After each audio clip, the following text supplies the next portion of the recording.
Okay,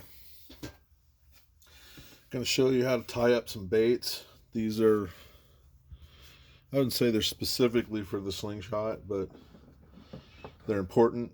I've already tied up a number of them. We're going to go fishing on Saturday. I want to get these tied up so we don't have to bother with this and lose time fishing.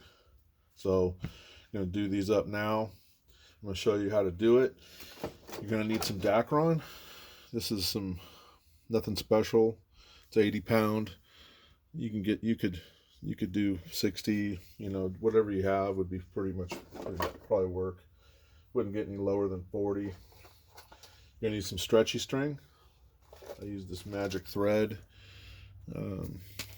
elastic string. You're gonna need some hooks, small guys. This is a number 3.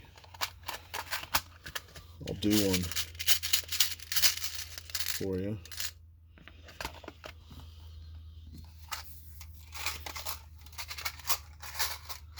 A lot of people think that they have to have a gigantic hook. Bad. You don't need big sturgeon gear. You just don't. You don't need giant hooks. You just need the basics. We've got one of these swivels, and there's some things that happen when you sturgeon fish. You got heavy sinkers, you got lots of current. You don't want, when you're out there, you want to know that you're fishing. You want to know that your gear is not mainlined. And one of the practices here that I'm going to show you is to help your hook to not get mainlined, which means caught up when you cast or you shoot out with a slingshot, that the hook doesn't sling around and get caught up onto your main line and the fish can't get to it.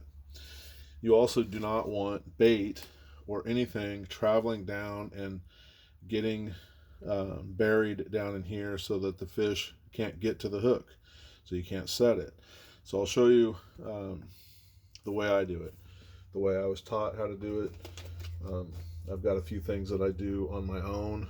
Everybody's got their own way. One important thing that you'll need is some packing foam, and this is a lot of people throw this out. It's a little over 1/4 of an inch. It's got some rigidity to it, but you cut these up into little sections about 1.5 inches. It doesn't have to be 1.5 inches, but I wouldn't go any longer than 2, and I'll show you what that's for. Okay, so I'm going to take this and just do a standard fisherman's knot. Just go around 3 times in your loop and come back in, and then go back in through the loop you made like that, and I'll slide down. You get yourself a nice knot on the swivel. It's a little bit of a waste of Dacron, but I cut about, I don't know, 1 foot. Oops, I dropped one. And what I do here, this is pretty standard stuff for tying a hook, but let's go over it anyway. I pull this all the way down so that's tight, and I go and pinch it right here and make a little loop, just like that. You see that? You pinch this and you keep that loop, and you go up here and you make a nice little tight wrap. Then you come back and you wrap your loop all the way down the shaft or shank or whatever you want to call it, all the way down. And remember that little loop that you made there? See it? And you're going to run right through there, and you're going to pull it, and then I grab this whole thing and I just pull the swivel up and then slide that up, give it good and tight, and that's what you end up with right there. Cut off you end up with this. Little bitty leader, just like that. See it? 3 inches long. Then you take a piece of your foam, and I've already slit a hole in it. Just take a knife and slit that about halfway in. Just not all the way through, but about halfway. And then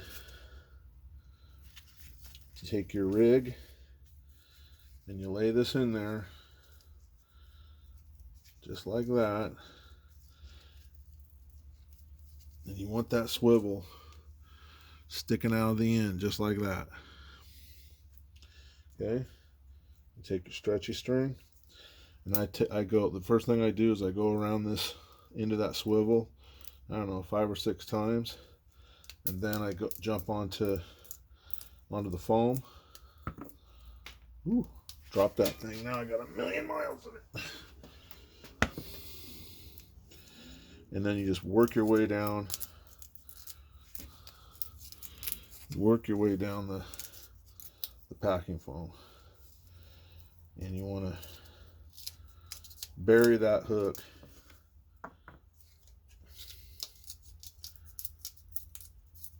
not the hook, that area that you had the Dacron on the shank. You want to have that hidden down in there.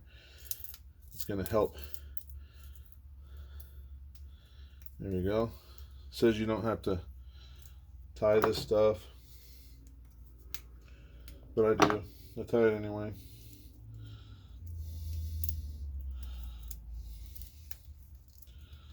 Tie a couple knots in it.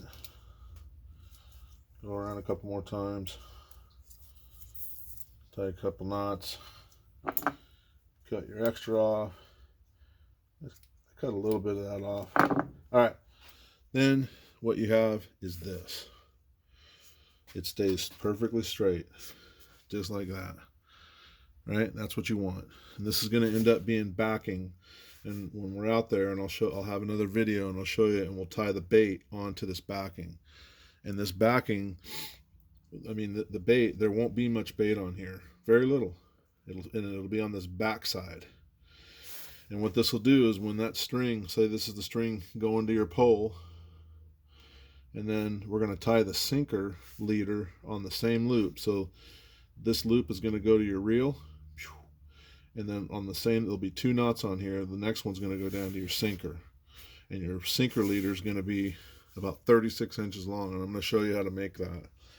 So so this ends up, once you get all your slack out, this ends up sitting right there in the water, just like that.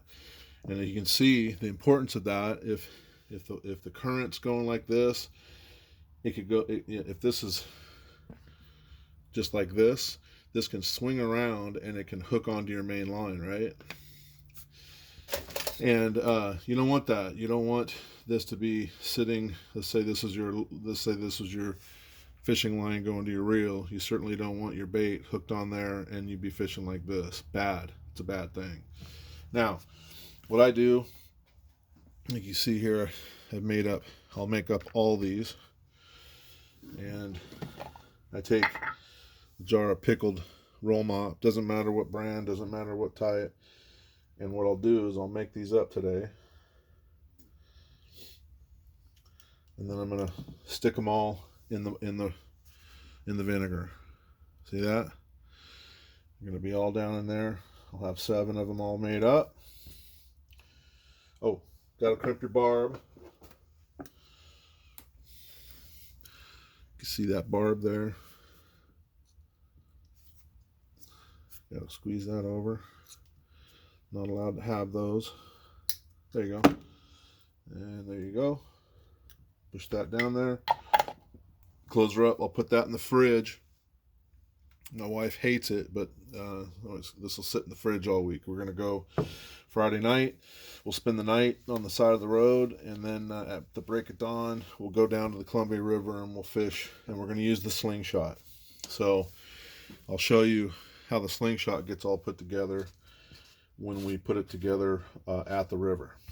All right, I will now set up a video to show you how to do the sinker. Thanks for watching.